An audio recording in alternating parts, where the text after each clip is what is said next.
What happened in that Senate committee room will be remembered as a defining moment in political history, because Ted Cruz believed he was about to publicly embarrass a freshman Congresswoman on live television, but instead Jasmine Crockett delivered a verbal blow so precise and powerful that it left the Texas senator speechless and instantly elevated her to the status of political superstar across the country as the moment began with the typical rhythm of a committee hearing, and Cruz, known for his sharp legal wit and smug confidence, leaned back in his chair, already smirking as Congresswoman Jasmine Crockett from Texas approached the witness table with calm determination, despite being in Congress for less than 2 years, and clearly underestimated by Cruz, who viewed her as easy prey. But what happened next stunned every person in that room as Crockett pulled out documents, not just talking points, but explosive evidence that would expose Cruz's hypocrisy to the millions watching on C-SPAN, and transformed this exchange into a viral political earthquake, and the energy in the room became electric as Cruz leaned forward ready to interrupt and dominate, but Crockett sat poised, hands folded with a knowing smile, because she held the upper hand, and within minutes that quiet confidence would shift the entire direction of the hearing. And to grasp the full weight of this showdown, it's important to understand who these two figures are and why their clash meant so much to millions across America, as Cruz, a Harvard Law graduate, former Supreme Court clerk, and long-serving senator at 54 years old, has built his image around being the smartest man in the room, thriving on aggressive questioning and public humiliation of his political opponents, using his elite background, private education, and multimillion-dollar status to talk down to those he deems less intelligent as the Republican Party's go-to. Committee enforcer Cruz has left a long trail of political casualties behind him, from nervous witnesses to stumbling senators, creating countless viral moments that fed his reputation. But when he walked into this hearing room, he expected another easy win against what he saw as an unseasoned opponent in Crockett, who had worked her way through college and law school without the cushion of inherited wealth or establishment ties, and who before politics had built a name as a fearless civil rights attorney fighting police, brutality, employment discrimination, and housing injustice. In Texas courtrooms, standing beside the voiceless in battles few others dare to take on, and at 43 years old, she represents the 30th Congressional District of Texas. And while new to Congress, she is no stranger to taking on the powerful and dismantling their arguments with sharp, direct speech grounded in real experience rather than elite theory.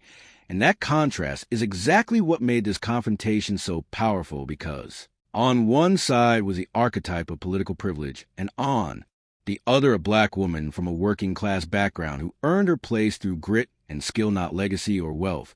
And this hearing was not some procedural exchange.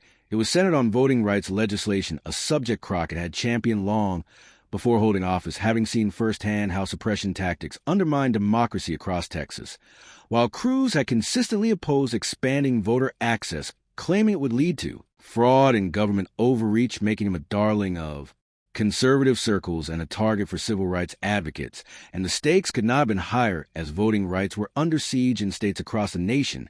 And this hearing was being closely followed by citizens, activists, and lawmakers alike, knowing that any misstep or breakthrough could shift public sentiment dramatically. And for Cruz, it was another chance to display dominance and legal superiority, while for Crockett it was a moment to prove that the new generation of Democratic leaders could face off with the GOP's most aggressive operators. And as Chairman Dick Durbin gavelled the hearing to order, the packed chamber fell silent, with every seat filled and people lining the walls, while C-SPAN's cameras captured every angle of what would become a national moment as the hearing focused on the John Lewis Voting Rights Advancement Act, and tensions were already boiling over with civil rights advocates filling one side of the gallery and conservative legal experts on the other. And the air was thick with anticipation as Cruz sat confidently sifting through his carefully prepared notes and thick legal briefings crafted to destroy the Democratic argument, while Crockett sat across from him with no sign of intimidation. And as Cruz opened with his trademark smug tone, saying Crockett with the arrogance of someone expecting to steamroll his opponent, he had no idea he was about to be dismantled in front of the entire country. "I appreciate you taking time from your busy freshman scheduled to join us today." Cruz began with a smirk as a few Republican committee members chuckled, and his smug expression widened ever so slightly. "Now I know you're relatively new to Congress, so let me help you understand something about constitutional law and voting procedures," he said, leaning back in his chair with hands clasped behind his head, in a pose of effortless superiority. This legislation you're supporting today would fundamentally undermine state sovereignty and create federal overreach on a scale we haven't seen since Reconstruction. And the gallery stirred slightly, recognizing the opening move of classic Cruz, who always started with subtle insult to establish intellectual dominance before launching into what he hoped would be a devastating legal argument. Crockett sat perfectly still, unfazed, her expression unchanged, because she had anticipated exactly this approach throughout her legal career. She had faced countless opposing counsels who tried to intimidate her with pompous language and patronizing tones, but Cruz was no ordinary lawyer. He was a politician performing for cameras with a national audience watching. Senator Cruz. Crockett responded, her voice steady and composed. I appreciate your concern for my education, but I think my law degree and years of constitutional practice speak for themselves. A slight murmur moved through the room as her immediate and calm pushback caught everyone's attention. Cruz raised an eyebrow. This wasn't the usual reaction he got from witnesses, who often grew defensive or began over-explaining, but Crockett had calmly stated her credentials and moved on unfazed. Of course, Congresswoman Cruz continued, his tone tightening slightly, but surely you can understand my confusion when I see someone with your limited congressional experience advocating for such radical changes to our electoral system. Limited experience, Crockett repeated, her voice sharpening with a hint of steel. Now, Senator, I spent the last 15 years in courtrooms defending voting rights while you spend that time in Senate committees talking about them. There's a difference between academic theory and real-world practice, and the temperature in the room seemed to rise visibly as committee members leaned in, sensing that this hearing was veering off the script. Cruz, normally controlled, now realizing his standard condescending approach was failing. He reached for a thick folder with deliberate theatricality. Miss Crockett, let me share some facts with you, he said, dramatically pulling out several sheets of paper. In your home state of Texas, we've seen significant improvements in election security and voter confidence since implementing common sense reforms. Why would you want to undermine that progress? The question was carefully crafted, a trap designed to make Crockett speak against her own state while representing it. But she didn't fall for it. Instead, she opened her own folder and pulled out a single sheet. Senator Cruz, I'm glad you mentioned Texas, she said, her voice firm, because I have some fact of my own I'd like to share. The room fell silent as she challenged the expected power dynamic, breaking the usual hearing protocol. Can you tell me and the American people watching how many cases of voter fraud were prosecuted in Texas last year? Cruz hesitated, clearly unprepared for the reversal. Well, Congresswoman, the exact number isn't as important as the principle of election integrity.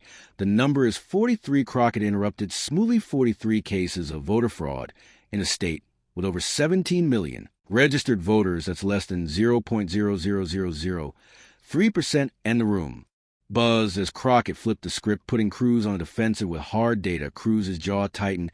He wasn't used to being interrupted or having witnesses come armed with their own numbers. Miss Crockett, while those numbers may be technically correct, they are correct, Senator. Now, let me ask you another question. Her momentum was building. How many eligible voters in Texas were prevented from voting due to the reforms you just praised? Cruz's eyes narrowed, sensing danger. Congresswoman, I reject the premise of your question. No eligible voter has been prevented from voting in Texas. Really? Crockett raised her eyebrows slightly, because I have documentation showing that over 240,000 registered Texas voters were removed from the rolls in the last 2 years. Many of them have been voting in the same district for decades, and the silence that followed was absolute. Cruz had entered the hearing expecting to dominate a freshman Congresswoman, but was now being confronted with specific facts that directly undermined his narrative. Clearly agitated, Cruz tried to regain control by going personal. Miss Crockett, I find it interesting that someone who has been in Congress for less than 2 years thinks she knows more about constitutional law than senators who have studied these issues for decades. It was a familiar tactic when Corner attacked the qualifications, but he had chosen the wrong opponent. Crockett said, her papers down, and looked him in the eye, her expression calm, but her eyes blazing with conviction. Senator Cruz, let me make something very clear. I don't think I know more about constitutional law than you do. I know more about the real-world impact of voter suppression than you do. The room broke into whispers. Committee members shifted in their chairs, and even the stenographer glanced up from her keys, because while you were giving speeches about election integrity from your mansion in River Oaks, I was in courtrooms defending elderly black voters. Told Their registrations were invalid while you were fundraising off voter fraud hysteria. I was helping disabled Americans navigate poll taxes disguised as security measures. Cruz's face was flushing as Crockett kept going.